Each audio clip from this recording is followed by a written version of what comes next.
Hello everyone and welcome. This is Christine with Patter Crafts and today I'm here with a design team project for Scrapping for Less. Today I'll be making two cards using the July 2020 Flavor of the Month card kit, and I'm going to be using collection number 1. Collection number 1 is named Tropic Vibes, and the stamp set and the paper in this collection are also with the same name, Tropic Vibes. There is some ephemera included in this collection, which we will be using today, and also the enamel dots by Gina Marie Designs. So this first card is going to be fairly simple. I just love the pattern paper. It's bright, it's cheery, and I really love the ephemera pieces. So I really wanted to work with those. So we're just going to go ahead and trim down a piece of pattern paper, and I'm going to take that over to my Cuttlebug, and I'm going to trim that out with a stitched rectangle die. I'm also using the Limeade cardstock from the kit as my card base. This is 100-pound cardstock. I don't mind using 100-pound cardstock for a card base, but I don't generally use anything less than that. So when I put my pattern paper up against my card base, I just feel like it just needs a little something. So I went ahead and grabbed some black cardstock from my stash, and I'm going to mat this piece of pattern paper.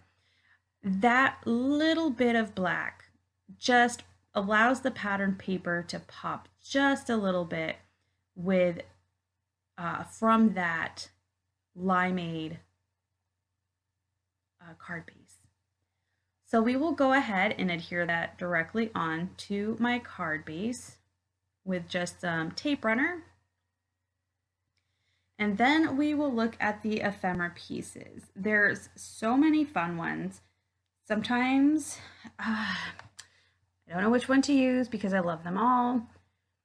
So I'm just kind of testing out a couple different ones, but I do kind of stick to this one here because the pattern paper has a toucan and a flamingo, and this is the only piece of ephemera I have left that has both. So I decide I'm going to use this one, and I'm going to pop that up on foam tape.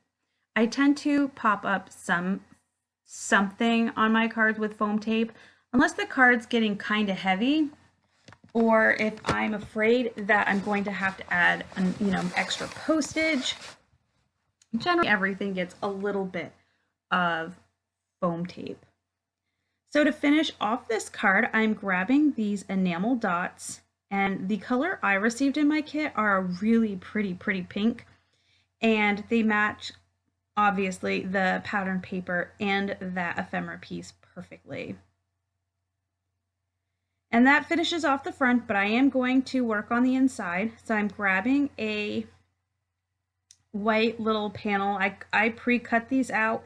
These pieces are pretty much specifically for using inside of cards because anytime I use colored cardstock for a card base, I always add a white mat on the inside.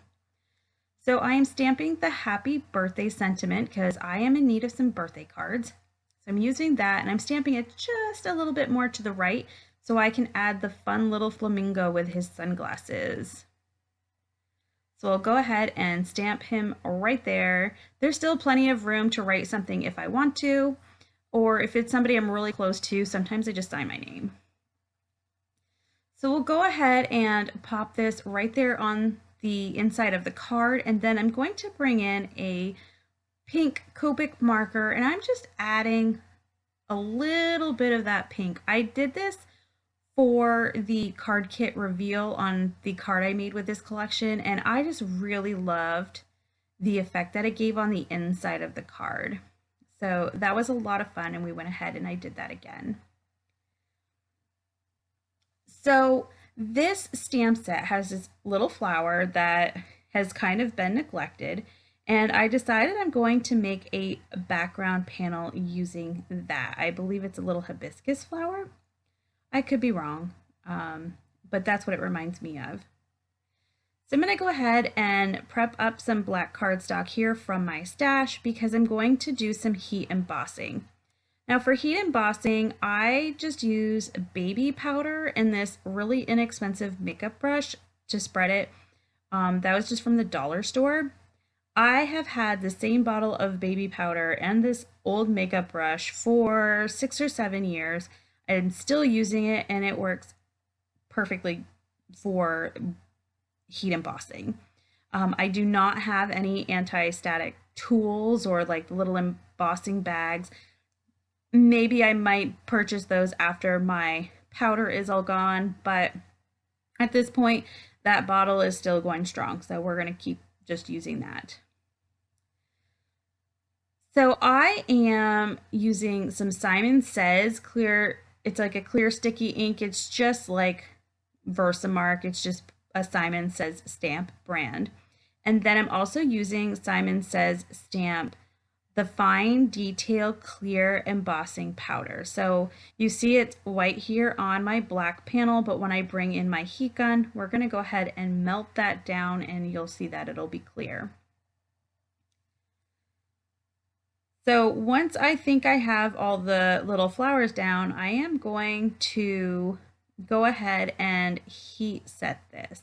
So my heat gun had been running for a couple of minutes before I brought it to my paper, and as you can see, it's melting the embossing powder fairly quickly. My video today is only sped up 2 times, so but it still really didn't take that much time at all. Once I have all my flowers heat set, I'm going to bring in my die that I'm going to cut the panel and just make sure I don't have any empty spaces where I would want a flower. And there is just one little space, so I'm going to add a flower. I added a couple more to the bottom piece because I had some metallic pens and I was wondering what it would look like if I used the metallic pens over that image. Well, sad to say that when I heat set this again and I broke out those metallic pens, they were dried out. So yeah, I didn't really get to use those on this particular project. I've used them before. They're just some Crayola ones that I had purchased at one point, and they're just kind of fun. So we will go ahead and die cut this piece, and then I'm going to add this pink paper. I think it's called Shockingly Pink. I just got a peek at the ingredients sheet. Yes, it's Shocking Pink. And we are going to go ahead and add a little of this really pink cardstock to the back of this black cardstock that we used the heat embossing on. And that'll just help it like real, I don't know, I just love that hot pink and that black. So we're going to add another piece of ephemera right onto the top of this card. And I decide to use the one with the pineapple because it just added another little pop of color. So we'll go ahead and pop that up on foam tape, put that in the center of the card, and then I'm also using the Limeade card base for this card as well. I wasn't at first sure how I was gonna like the hot pink color, the Shocking Pink, with the Limeade, but you know what? I thought it was kind of neat and different, and I liked how the green cardstock kind of went with the green that was in the image. So I'm going to go ahead and just put this whole panel on the front of the card, and then we are going to work on the mat for the inside. So again, I'm just stamping that happy birthday because I need some birthday cards. And then I'm just going to bring in the single piece of pineapple ephemera to kind of go with the front piece that we used, and we're just going to add that there on the bottom. Easy peasy way to decorate the inside of a card. So once this is all done, I'm like, hey, let's add some more sparkle, and I went and got my Nuvo glitter drops in the color White Blizzard. Now what's kind of interesting with these drops is if you're using it on colored cardstock, sometimes the color looks like it's colored. It looks different. So when it dries, and I'm not sure if it'll catch that at the end, but in person, it almost has like this greenish kind of tint to it. So this is my project for today. I've gone ahead and made these 2 fun cards. to add to my birthday card stash. Thank you so very much for joining me today. If you like this video, please hit the like button. If you'd like to see more and you're not already, please hit that subscribe button. But until next time, everyone, have a great day. Bye.